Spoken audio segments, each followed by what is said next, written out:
Okay, ano nga ba yun?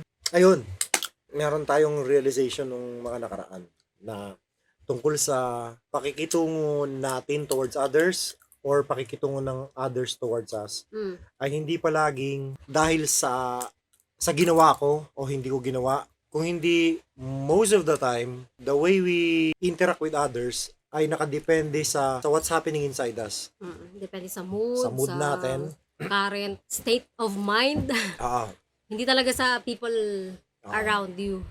same goes with how others are interacting towards you. I With mean, you. it's not always Yeah, the not case. always, yeah. Pero most of the time. Most of the time. Paano siya napunta sa ating attention? Dati, matagal na ago, years Okay. ago. Halimbawa, si Nanay Cambe, mabait siya sa akin. Palagi. Oo. Basta sweet. Mm. Tapos iniisip ko nung una, bakit siya sweet sa akin? Parang nung una iniisip ko na, siguro kasi mabait ako sa kanya, kaya siya sweet sa akin. Or yung mga tao, mabait sila sa akin. Maraming mga tao na mabait sa akin. Tapos nung una iniisip ko na, siguro kasi mabait ako, kaya sila mabait sa akin. Or nababaitan sila sa'yo. Parang ganun. Parang gano'n. So, dahil dyan, tinitreat nila ako na maayos. Pero na-realize ko na, mabait talaga sila na mga human being, kahit wala ako, kahit kanino. Specifically, si Nanay Cambe. Oo, mabait talaga sila. Kahit hindi ako yon, pero dahil hindi ko yan usual na nararanasan. Kahit hindi ka mabait, itatrato ka ng mabait ni Nanay Cambe kasi siya yun. siya yun. Mabait talaga siya. Meron pang isa. Meron tayong recently meron kaming meron kaming sabi na intentional couple thing na gustong gawin kung saan tinitake namin sa date yung ilang mga tao intentionally out of the blue para sa iba kasi hindi naman natin sila as close pero halimbawa merong woman A naman natin nakakasalamuha pero hindi close na close. So ginawa namin project ni Joanna, okay, let's date this person. And then, hanggang sa naulit siya ng ilang beses pa sa paiba-ibang tao naman. Yung isa, na-date namin. The whole time na nakasama namin siya sa kainan. Yung kainan na to, medyo mamahalin tong kainan na to kumpara lang naman sa karinderya. The whole time nakasama namin siya, iniisip niya at sinasabi niya na worthy talaga ako nitong ginagawa niyo, parang ganon. Parang siguro nakita niyo na worthy ako para ilibre niyo ako. Ayun yung word niya, worthy. Sabi niya na parang may ginawa siya na maganda na nakita namin, kaya namin siya parang nilibre. So the whole time yun ang sinasabi niya.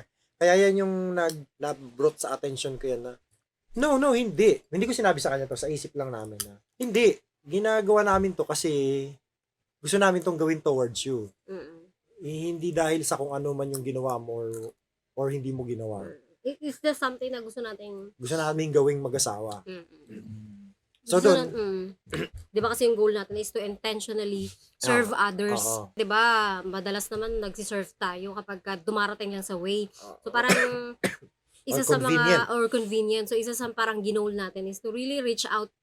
Madali kasing magkasama. Mas gusto natin kasama yung mga people that we love and care about. At saka yung komportable ka. Pero ito yung way natin na intentionally, kahit yung mga tao na hindi tayo ganun ka as comfortable, pero gusto rin natin na maging friend. Or at least magbigay ng attention. Kasi napapansin natin na walang pumapansin sa mga specific people na to than normal. So, I mean, siguro it's right for her to think na gano'n na. Hindi ko siya ginajudge na sinabi niyo yun. It's just a realization sa akin na yun nga, na no, we're treating you the way we are treating you, either good or bad, pero good naman yung time na yan. Kasi ganun kami. O sisikap namin na maging ganon. Meron pa ako isa. Nagkatampuhan kami ni Joanne 2 days ago. Sa Candon. Pagdating namin din, na-feel mo yan. Obvious brother. Parang may warline dalawa. Walang bati nang dumating. Kasi, for whatever reason, sa amin na lang yun, nagtampo ako sa kanya. Okay lang naman na yan. Hindi naman kailangan. Nagtampo ako kay Joanne. Tapos the whole time na nagdadrive ako, kapatid, kaya ako to naalala yung thought na to. Kasi the whole time na nagdadrive ako, ang sungit ko sa isip ko, meron dong, di ba nagdadrive ako? Mabilis kang mairita. Oo. Merong, Irritable ka. hindi ko to gagawin sa normal kong isipan kahit sa isip ko lang na manapak ng nanay. Pero may nanay doon na ang bagal mag-drive sa gilid ko. Gusto kong itulak.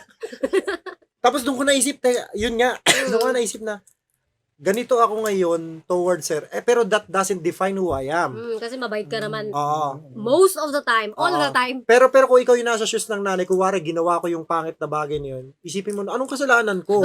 Di ba? Yun nga. So, in contrast dun sa may ginawa tayong maganda to someone, she thought na worthy ako ng ginagawa niyo magandang bagay. Ngayon, kung masama yung gagawin natin sa kanya, mapapa-question din siya, ano bang ginawa ko? Bakit mo Ba't mo to ginawa sa akin? Bakit ko to gustong pag-usapan? Kasi pag hindi natin to alam, kuwari may nagtrato sa atin ng pangit, maisip natin minsan na may kasalanan May ka. kasalanan tayo.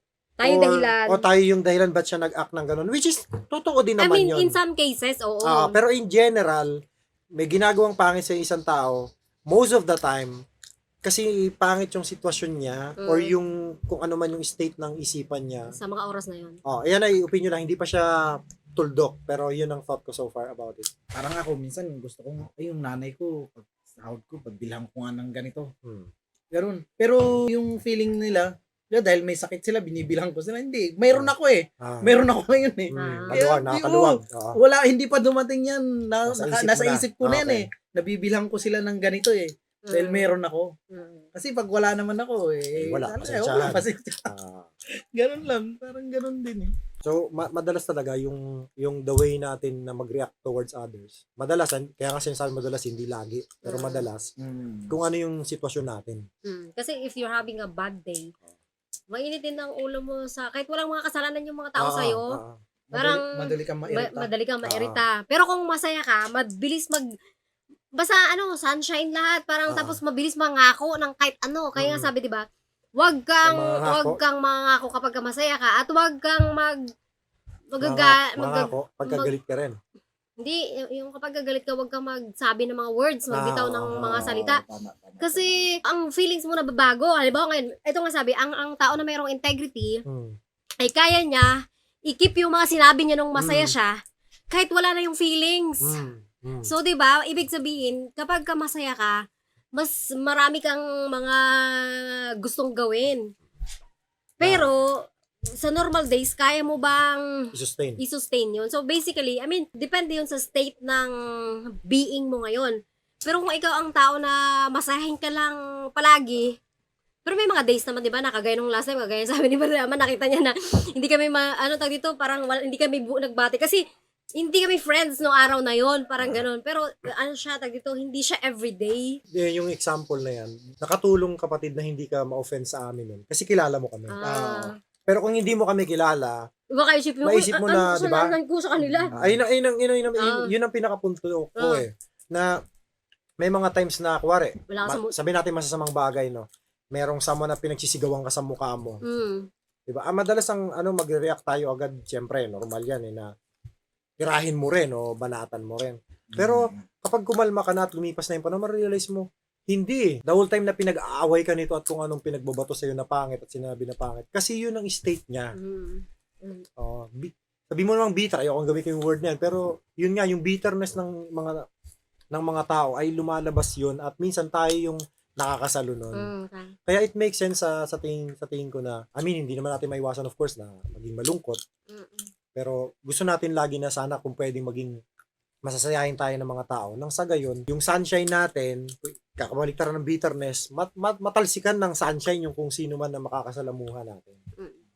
Diba? Kaya may sense na minsan may mga tao tayong makikita na, kasi ng tao na yan, yung gano'n, parang ang sarap kasama nun. Hindi mo naman alam bakit. Wala naman siyang ginawa para sa'yo. O wala ka namang nakitang basta nafe-feel mo. Kaya siguro yun yung sinasabi na ang good ng vibe ng person na to. Parang gano'n. Ako meron akong ginagawa sa sarili ko kapag may mga days na I'm having a bad day, di ba? Marami yan. Hindi naman kasing dami. May mga hindi days. Madalas. Grabe ka naman. May mga days na, hindi naman bad day, pero hindi siya sunshiny day. Okay. Tapos, di ba, minsan, niyayaya mo ko, visit tayo kay ganito, or punta tayo sa ganun. Pero, nagsisay no ako kasi, ayoko, dahil bad ang feelings ko inside, ayoko na maka-send ako ng message or maka-feel ng something sa tao na to. Di ba kasi halimbawa, normal. Matalsik ka ng vibe. Kasi normal nila akong nakita na masaya naman talaga ako lagi. Tapos biglang sa araw na to, biglang feeling na hindi ako namansin kasi wala naman talaga ako sa mood. kumbaga, baka yung tao na magdakal, parang, ano, kasalanan ko ba't, ano, or sumama yung araw niya rin, kasi bakit parang hindi ako kasing So, yung ano ka dyan, parang well aware ka sa ganyan. Kaya, pagka ganun, kapag if I'm having a bad day, usually, mag-stay ka na lang at home. oo, o di kaya pupunta sa dagat na walang ka-association na ibang tao para Or magpapa-happy ka muna. para hindi ko sila ma-harm. Yun talaga yun.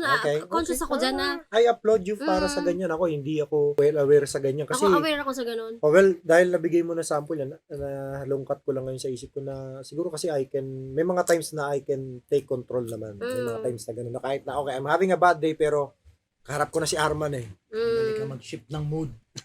Hindi naman siguro shift yung mood tawag doon, pero parang kaya ko kontrolin yung mood ko. Pero sa tingin ko, hindi mo pa rin maiwasan. Nalalabas pa rin yun, o kaya mafe-feel ni kung sino mang kahalubilo, kung si Arman man or anyone na parang may kulang. Mafe-feel mo na parang may kulang. Halimbawa nung Sunday, meron tayong sakit. Galing pa tayo sa may sakit, pero nagsimba tayo. Alam ko talaga na hindi ako, I'm not having a bad day. I'm just having a bad body. Nung araw na yan. Baga, wala ako masyadong energy. Parang gusto ko lang matulog, mahiga. Kung pwede pa lang, mahiga na doon. Kasi may sakit ako. Pero nandun itong bata na to na minsan lang siya. Kumbaga, very warm ako sa kanya palagi the whole time. Pero minsan lang siya nagsisimba. So, nung time na yun nandun siya, warm pa rin ako sa kanya. Pero alam ko talaga sa sarili ko na parang kulang hindi yun yung best warm mo. O parang siguro usually 100%. Pero alam ko talaga na sa time na yun, kahit best ko yun, 60% lang talaga yun. Yung parang, hello, I miss you. Pero parang wala na akong energy to sustain yung feelings. Kasi wala akong physical strength. Wala rin akong gana masyado kasi may sakit ako. Nakita ko na na-feel yun nung bata na to. Kasi kahit yung difference. pero hindi ko siya sinasadya. Talagang may sakit na ako sa araw na yan. Parang ganon. That just proved yung point na natin sa start pa lang na most of the time, hindi nga palagi, pero hindi always, pero madalas, is the way we interact with people, hindi palaging dahil sa kanila or dahil sa ginawa nila, kundi what's happening sa atin. And the same goes with how they treat us din naman sa oras na yan. Okay, hindi palagi, pero madalas. Although, may mga, lalo na sa mga people na palagi natin nakakasalamuhan, people that familiar. we love and care, nakakatulong yun kapag sila ay worthy of love. Parang halimbawa, may kapatid ako, no? Marami akong kapatid. Pero yung itong kapatid ko na to, lagi kong nakakasalamuhan, nakakausap. Itong specific mong kapatid. Specific kong kapatid, kumpara sa iba. Yung iba, love ko naman. Pero mas more likely, mas mabilis ko yung heart ko dito sa isa. Pati yung mga blessing. Kasi mas marami kayong interaction. Marami kayong interaction, nakikita mo rin yung effort. Kung ilalagay natin ng amount, yung ibibigay mo dito sa... Feeling ko nag-e-effort kumpara sa isa. Kahit pareho mong love. Ito, konti lang. Pero ito, isa nakikita mo na nag-e-effort, mas madami. Pero it works sa mga people na lagi mong ka-associate, people that you love and care. Parang gano'n. Kasi siyempre, pagka nawawarm yung heart mo. familiar kasi ng mga tao, parang may background, may idea ka na who they are, o kung paano sila kumilos. Parang towards us sa atin kagaya nung example kanina kay Ka-Arman. Kilala niya kasi tayo Kung hindi niya tayo kilala, anong possible na maisip ni Ka-Arman? May kasalanan yata ako, di ako kilansin ng mga to. Diba? Pwedeng Ako alam ko na Oo, ganoon din naman ako sa inyo Kahit dito kayong dalawa, kahit maging... Pagbasok na kayo, dire-diretso. Kahit nakangiti si Madam Arceli, alam ko pagka may problema rin kayo Si Madam, susunod si Madam, wala siyang kilala. Tapos pumunta ka dyan mag-isa, no? Oo, sabi ko, delikado. Pero tungkol dyan, pag ewan ko kung may ganun kanong ibang topic naman to, no? Bilang mga anak ba, pagka alam mong may ganun yung mga magulang mo, tahimik ka na Lalo na nung mga bata pa tayo. Noon araw, nung mga bata pa kami. Pag yung mga magulang, ayun, papat mama ko na pag tumaas na yung boses, tahimik na kami niya. Kasi kami mapagbalingan. Ayun nga. Yung tayo mapagbabalingan. Kapag magkamali ka ng konti, ikaw mapagbabalingan. Kaya tayong tago. Kumbaga, babait na. Medyo related pa rin nga siya, no? Kasi dahil wala sa magandang sitwasyon tong ama or ina natin. Mapagbabalingan ka. Hindi dahil may kasalanan ka naman, kung hindi dahil, huwag kang magulo ngayon, sipain kita, di ba? Kasi nga, yung state nila. Buti nga yung ibang mga magulang, ganun Meron pang warning na huwag kang magulo ngayon, tirahin kita. Hindi, ako mga bataan ko, may sapak na lang bigla Alam mo yun. Hello pa. Kahit si Randy, ganun Hindi, pagod ako huwag ka masyadong makulit. Kasi maharot talaga yun sa akin. Buti nasasabihan mo agad ng pagod ako. Pero hindi talaga siya titigil.